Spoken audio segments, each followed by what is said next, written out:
Paano nga ba pumunta ng Siquijor? Tara, pag-usapan natin yan. Maayong adlaw, this is J Perpetual Kid at tara! Let's explore Siquijor. Let's begin sa pinakamalapit na port papuntang isla ng Siquijor, ang Port of Dumaguete. There are two options to take. Number 1, via fast-craft vessel, which is a faster way but more expensive. Or number 2, through Ro-Ro vessel, more affordable but takes longer time to arrive at the destination. First, ang fast craft with Ocean Jet fast ferries, with daily trips to Port of Siquijor at 7:20 a.m. and 7:10 p.m. and travel time of around 45 minutes. Fares for tourist class and open air, regular at 350 pesos, senior citizen at 250 pesos, student at 280 pesos, kids 4 to 11 years old at 175 pesos, and for business class, regular at 580 pesos. Next, ang Montenegro Shipping Lines Fast Craft with daily trips to Port of Siquijor at 5 a.m., 11 a.m., and 3:30 p.m. Fares, regular at 455 pesos, senior citizen at 325 pesos, student at 364 pesos, and kids 3 to 7 years old at 228 pesos. Next, mag-Ro-Ro vessel naman tayo. First, ang Montenegro Shipping Lines Ro-Ro with daily trips to Port of Siquijor at 7 a.m., 10 a.m., 2 p.m., and 6 p.m. and travel time of around 1.5 hours. Fares, regular at 234 pesos, senior citizen at 167 pesos, student at 187 pesos, and kids 3 to 7 years old at 117 pesos. Next, ang Allison Shipping Lines with daily trips to Port of Siquijor at 8 a.m. and 6 p.m. and Monday to Saturday at 10 a.m. Travel time of around 1.5 to 2 hours. Fares, in air-conditioned room, regular at 250 pesos, senior citizen at 200 pesos, student at 210 pesos, minors 3 to 11 years old at 125 pesos. Whereas in regular accommodation, regular at 200 pesos, senior citizen at 160 pesos, student at 170 pesos, and minors at 100 pesos. Lumipat naman tayo from Port of Tagbilaran sa Bohol to Port of Siquijor with Ocean Jet fast ferries with daily trip at 3:20 p.m. and around 2 hours travel time.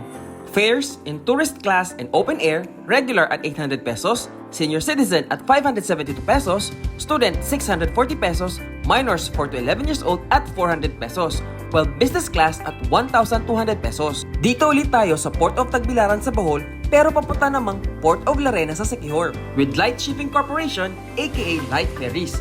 It has 3 times a week schedule every Monday, Wednesday, Saturday at 8 p.m.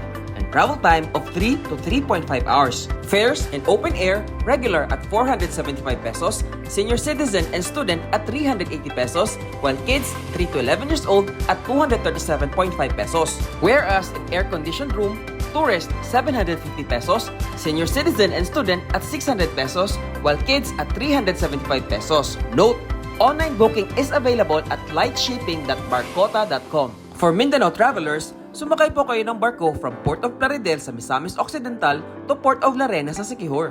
Sakay pa din ng Light Shipping Corporation aka Light Ferries with weekly schedule of Tuesday, Thursday, Sunday at 11:59 a.m. with 6 to 7 hours travel time. Fares in open air, regular 680 pesos, senior citizen and student at 544 pesos, and kids 3 to 11 years old at 340 pesos. While in air-conditioned room, tourist at 850 pesos, senior citizen and student at 680 pesos, and kids at 425 pesos. Note, online booking is available at lightshipping.barcota.com. For clarity, ang buong ruta ng Light Ferries ay Cebu City, Tagbilaran City, Municipality of Larena, and Municipality of Plaridel. Moving on to the newest route papuntang isla from Port of Iligan City in northern Mindanao to Port of Lassi, Siquijor. Co-shipping lines every Tuesday, Thursday, and Saturday, which departs at 4 p.m. in Iligan City and arrives in Lassi at 10 p.m. Fares in economy area, regular at 800 pesos,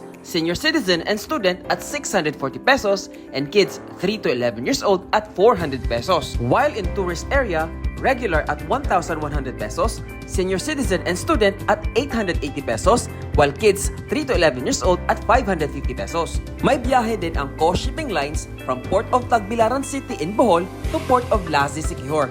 Every Monday, Wednesday, Friday, it departs at 11 p.m. in Tagbilaran City and arrives in Lassi at 4 a.m. of the following day. Fares and economy, regular at 475 pesos, senior citizen and student at 380 pesos, kids 3 to 11 years old at 238 pesos. While in tourist area, regular at 750 pesos, senior citizen and student at 600 pesos, kids at 375 pesos. For clarity, ang buong ruta ng co-shipping lines ay Cebu City, Tagbilaran City, Municipality of Lazi, at Iligan City in Northern Mindanao. And lastly, direct bus service by Cebu Urban Transit Incorporated from Cebu South Bus Terminal to Liloan Port in Santander, then Roro to Port of Larena in Siquijor. Every Monday, Wednesday, Thursday, and Friday at 8 p.m. while Sunday at 1 a.m.